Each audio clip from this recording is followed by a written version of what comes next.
My husband and I have been going back and forth about changing our car for months now. And I know it sounds like a simple thing, but here's the tension. We want to change our car for an electric one as soon as possible because that will cut our monthly cost a lot. Good reason, clear goal. However, our current car is only 1 year old. We just bought it, and selling it now will mean taking a loss that we are not prepared for, which is also a real thing. So every time we sat down to talk about it, we will go in circles. 1 week, we lean towards waiting. The other week, we talk ourselves into switching. Rinse and repeat for months now. And here's the part that bothered me. We're not indecisive people. We make decisions all the time. But this one just wouldn't close. Which honestly, it's a bit embarrassing to admit on the internet. But here we are. I'm Suzy, and I simplify AI for real life. Okay, so what was actually happening to our car situation and why it matters for you? Because I think the moment you see it, you will recognize it immediately. Here's the thing about decisions that loop. It's almost never about a decision that is hard. It's because you have two things that are both true at the same time. And your brain keeps switching between one and the other, depending on which one feels more real at the moment. For us, saving money, getting an electric car, is real and urgent.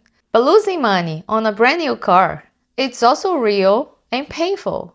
Neither cancels the other one out. So the brain loops. And here's what that actually feels like on the inside. It's not dramatic.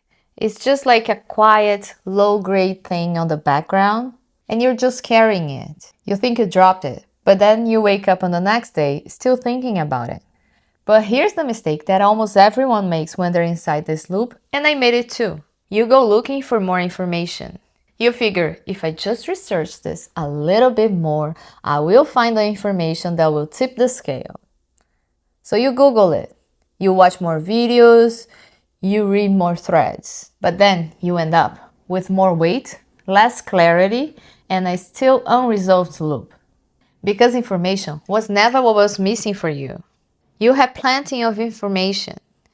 What it was missing was a frame. Something that could hold both truths and make you wait instead of just alternate between them. And that's what AI did for us. No more research, no more data. A frame. And I'm calling it the outside view. It's the thing that you didn't have when you were trying to do this alone.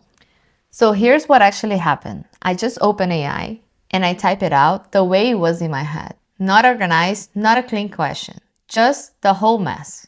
We want to switch to an electric car because it would lower our monthly cost.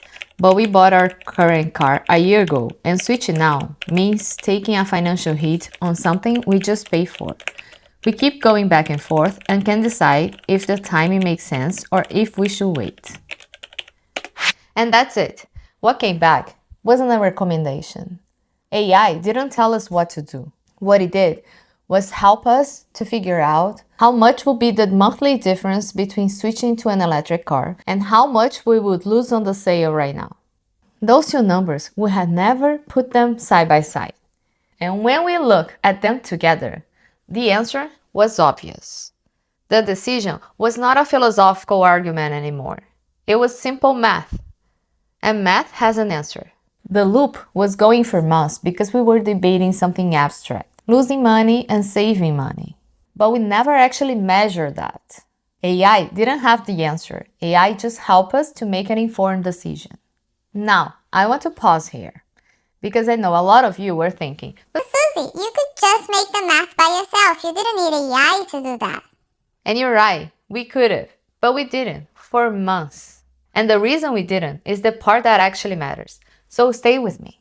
Here's what I think that is actually happening when AI helps us with something like this. And this is the part that I want you to take with you. When you're inside a decision, you're also inside of all the feelings that come with it. The anxiety of being wrong, the background noise of everything else. You're not thinking clearly because you're too close to it. But AI is outside.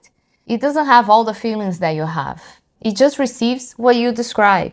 It doesn't have the sting of selling a car you just bought a year ago. It's not worried about making the wrong decision. It just looks at what you gave it and asks, what is the actual question here? And honestly, I think this is one of the most underrated things that AI can do for you. Not writing emails, not summarizing documents. This, helping you see something that is right in front of you, but you couldn't see it because you're sitting too close to it. My husband would like me to clarify that he saw it faster than I did. That's not true, but I'm going to let him have it. The outside view is what you don't have access to when you're doing this alone. Or even when you're doing this with your partner, who is also inside the same decision, stressed about the same things. You need something that isn't carrying any of the weight, and AI is really good for that. But I want to say one more thing before I show you how to do this. Because the car situation is just one specific kind of stuck. Yours might be different. So let me tell you what the outside view actually works for. I've used this to handle a situation I had with a person that I didn't know if I was overreacting or underreacting. I've used this for projects that I didn't know which path should I follow. I've used this for very small decisions that were so small that was not worth the time or the energy for it. Any decisions that are running on the background, any choices you have to make but can't decide, any situations that you'll be going back and forth for days. That's the category. Okay, here's exactly how you do it. You open whatever AI tool you have available. ChatGPT, Gemini, Claude, any of them. And you type the situation the way that is actually in your head. Messy is fine, circular is fine. Just type everything out. I keep going back and forth between this and that, and I can't figure out which one should I choose. It's a perfectly fine prompt to type. You don't need to organize your thoughts first. Organizing them is the whole point. Then, at the end, add one of these. Help me think through this. What questions should I be asking that I'm not? Or just what am I missing? And then pay attention to what comes back. Not as an answer, but as a prompt for you. Something that sends you to a different place that you were before. The goal is not for AI to decide for you. The goal is to get the outside view. And for that, this works. So, if you have something that's been sitting unresolved for a while now, you should try this. Type it out what it actually is. Messy, circular, real. And just ask, help me think through this. And then come back and tell me in the comments what it unlocks. And if you're newer to AI and today's video is making you start using it, not just think about it, really using it, I made something exactly for this. It's called the AI Starter Guide. It's free and it's not a course. It's a 1-week plan to start using AI just the way I show you in real life. The link is in the description. And next week, we're going into work, the exact things that are taking way more time than they should and how AI can help you with them. Subscribe so you don't miss it. And for the record, we're switching the car. See you next week.